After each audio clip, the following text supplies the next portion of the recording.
Welcome to another FPL video. This is going to be my updated draft. If you haven't checked out my original one, then be sure to do so. And there's going to be quite a few changes. It doesn't mean this will be my final team, but I have made some alterations. And also a very big shout out to all of you who sent in your teams for yesterday's rating your teams video. It's much appreciated. And let's just get straight into this. It's very rare for me to go for such an expensive goalkeeper, but I think that the kind of price differences between the most expensive and the cheapest has definitely reduced, and I like that for sure. The likes of Alisson, Ederson and Lloris, all 5.5 million, and I think all of them can genuinely be in your FPL teams. And one thing that FPL have gotten right with the pricing was with the goalkeepers, in my opinion. And Alisson was the highest scoring goalkeeper last season with 176 points. And I really like that double up, having a Liverpool fullback and Alisson more so than Mendy and Chilwell or James. That's just kind of a personal take there. It doesn't mean I'm definitely going for a 5.5 million goalkeeper. I may end up with a 4.5 million like I did in my original draft, or even a 5 million keeper, and there's plenty of options in that price point. What hasn't changed from my original draft is Paulo Gazzaniga. He's still the most likely amongst the 4 million goalkeepers to start. That could change if Bernardo completes his move to Fulham. But I have to say with Alisson, one con about having him, despite how good he is that it does block a move to go for 2 Liverpool attackers potentially, or 2 Liverpool defenders, because I'm pretty sure most of us will be having 1 or 2 outfield players, but it blocks the ability to go for 3 outfield players. You've got Robertson, Trent to choose from in defence, as well as Matip, Van Dijk, and many others in the midfield. You've got Diaz, Salah. You've also got Jota and Nunez in the forward positions, and you may want all of these choices at some stage of the season. So this is something I'm definitely going to be thinking about until Gameweek 1 on the August the 5th, the first game of the season. But I have to say Alisson is right up there in terms of the best goalkeepers this year. Some components of my defence previously remain in this team, such as Ben Chilwell and Joao Cancelo. I really like Ben Chilwell's ownership, but it's still a 50-50 decision between him and Reece James, and that's something I'm still going to be pondering. But with Joao Cancelo, he is actually the highest owned player in my defence, around 40%, similar to Perisic now, but Perisic is actually the main player who has made way because he has been downgraded essentially to Sven Botman. Tomiyasu also remains, and I've gone for Robertson instead of Trent Alexander-Arnold. Whilst I think it's going to be very close, a bit similar to Chilwell versus Reece James, I actually think Robertson is just going way too under the radar. He deserves much more credit, and I think that he could score as many points as Trent, if not even more, depending on the minutes. What you could argue actually is that Trent has less competition on the right-hand side compared to Robertson, who has a like-for-like replacement with Tsimikas, but only Joe Gomez can really fill in with that right-back spot. So that's going to be very interesting, but you would still expect Robertson to start the vast majority of these games, especially if the Premier League title once again goes down to the wire. But I like this structure. I'm covering 3 of the best defences and teams with Liverpool, City and Chelsea. I'm also covering Arsenal and Tomiyasu at that price point. And one thing that we really have to take into account is the way these kind of cheaper defenders rotate with each other. And Arsenal and Newcastle do that pretty well, especially in the first 6 game weeks of the season. So when Arsenal have a tough game, Newcastle have a good one. And I think that's a really good plus point in terms of having Tomiyasu and Botman. And I also like their goalkeepers Ramsdale and Pope, despite maybe some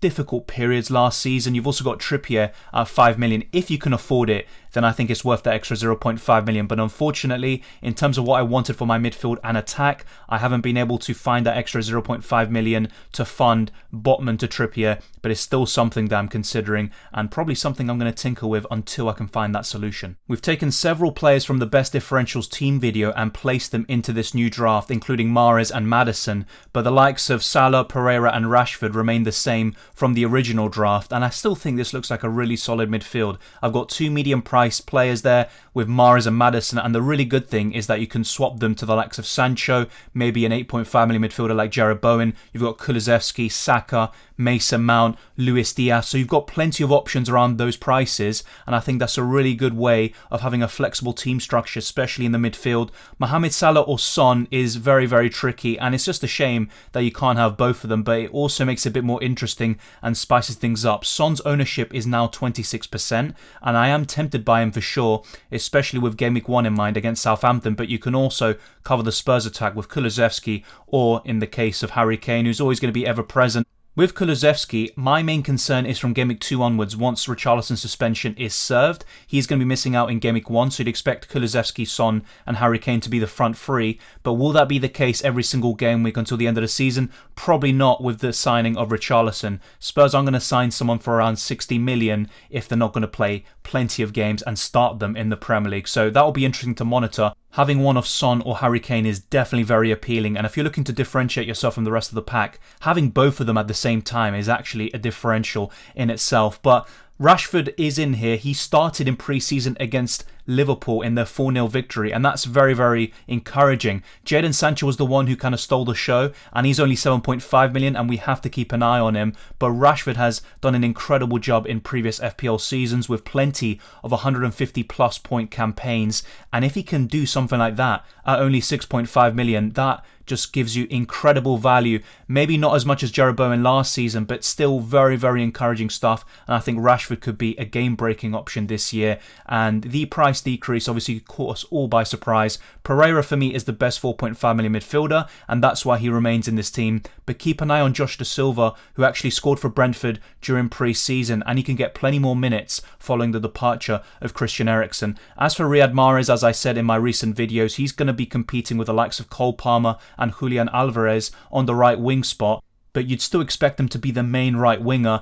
But let's wait and see, because if City sign yet another left or right winger who can play on both sides potentially, then that will just limit Mahrez's chances, and he's probably just going to be limited to the Champions League as he has been in the last couple of seasons. But when he's actually gotten plenty of minutes, so I think it was in the 2017-18 season, the Centurion year, Mahrez got around 2,900 minutes, almost 3,000, and he scored 195 FPL points. So if he gets the minutes, he's going to get the goals, the assists, and the FPL points. And if he starts in pre-season and we get some, good encouraging signs that Mahrez is going to be the main right winger, then he could be exceptional value at 8 million and perhaps even better than Phil Foden. A minor correction to what I said earlier is that you can actually have Salah and Son in the same team, but it's very difficult to have both of them alongside premium defenders and also a premium forward. But I have to say, Harry Kane was in my first provisional draft using FPL.team, and we didn't know any prices at that point, and it's very difficult to choose between Harry Kane and Haaland, despite the fact that I think Haaland will probably score more goals come the end of the season, but it also depends on the fitness of both players, and also Harry Kane will get more assists. It's going to be very close between the two. You also have to look into the fixtures and when you're looking to play a wild card potentially, and because of the nature of the World Cup being in the middle of this season, I think it allows us to be a bit more short-term minded in our thinking, and that really does boost the chances of Harry Kane, because in the first 6 game weeks, Spurs' fixtures are comparable to Manchester City, but once you look a bit longer term, Man City definitely have the edge. They're already the better team, and it's going to be very tricky to separate the two of them. As a result, when Salah faces Crystal Palace at home, that's still a very good captaincy option, but you could also go for Erling Haaland that week, who faces Bournemouth at home, and that's much better than Harry Kane facing Chelsea away. Now, we're only talking about how the games look like on paper, because you never know. Harry Kane could actually outscore both of them, but in all likelihood, that won't be the case. It's going to be very tricky, and I'm kind of going from one to the other with Harry Kane and Erling Haaland, but this is kind of a more differential team, and I do like the look of it overall. It's balanced. I actually have a bit of Spurs cover here, and I think they're going to do a great job against Southampton. I actually prefer Harry Kane for Game Week 1 specifically over Erling Haaland, and I've said this all along, but in terms of Game Weeks 1 to 10, that's where things could be a little bit different, but I might even play my wildcard before that, and a very early one, as I tend to do in all these seasons, but it has to be even more stronger of an argument with the World Cup looming over our shoulders. Undav is in here as well, and I could actually downgrade him to a 4.5 million forward, dead end the other striker positions, and maybe upgrade Botman or Tomiyasu to Perisic. So there's a few things I could do with this team. But Undav, I think, once he can cement himself as the main starting striker for Brighton, I think he can offer exceptional value. But how long is that going to take? Because he still has to compete with Welbeck and also Malpai, and it's not going to be as simple as that, despite the fact they scored 26 goals last season and also got 13 assists when you include the playoffs as well for the Belgian League. Archer is in here as my 4.5 million forward, and a really good point that I've been discussing with some of you in the comments section is that if you go for someone like Greenwood, he's more likely to actually drop in price, and that 0.1 million could be what you need to make other moves. Maybe you want to go for a third striker as well and bolster your forward line. So maybe go for someone who's a bit lower owned like Archer or Fours. There's quite a lot of options there. So really good recommendations and also ideas and conversations with some of you in the comment section. I really appreciate it. Let's now go into the pick team section and line it up and show you who my captain would be. With this draft, I line up with Alisson in goal, Tomiyasu, Robertson, Chilwell, Cancelo and Botman, and this helps to form a 5-4-1 formation. Salah, Rashford, Maddison and Mahrez is my midfield, and Salah is my vice-captain, Harry Kane being the captain at the moment. Gazaniga, Undav, Pereira and Archer help to complete the rest of my squad. Now, one thing I look into in terms of the captaincy is the record of a specific player versus a specific opponent, and Harry Kane has 11 goals in 14 Premier League matches against Southampton, as well as 6 assists. Salah has 2 goals in 4 games against Fulham, which is decent, but nowhere near as impressive as Harry Kane's record. But that's only one factor to look into. You also have to look at the team he's playing for, also the form. There's many other stuff, but of course, we don't know the form because we just have pre-season to go by, and that doesn't give us a clear indication of how each club is doing. But I have to say, Southampton at home is just as appealing of a fixture in my opinion as Fulham away is, because Southampton were absolutely dreadful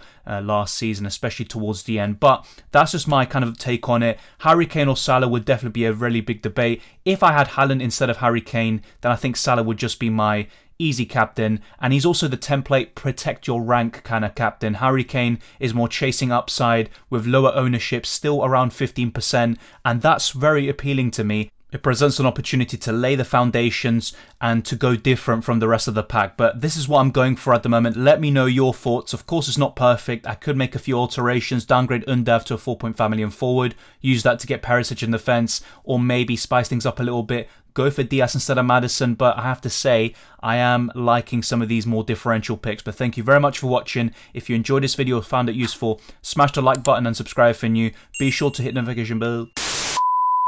Let's get this video to 200 likes, and we are getting ever closer to 15,000 subscribers, but one step at a time. You can follow me on Twitter and Instagram, DylanRCM, as well as join the Discord server and the FPL League. All the links are in the description below. The same goes for my Patreon, and to become a channel member. All of that is there. Take care, enjoy the football. I wish you all the very best, and I'll see you next time.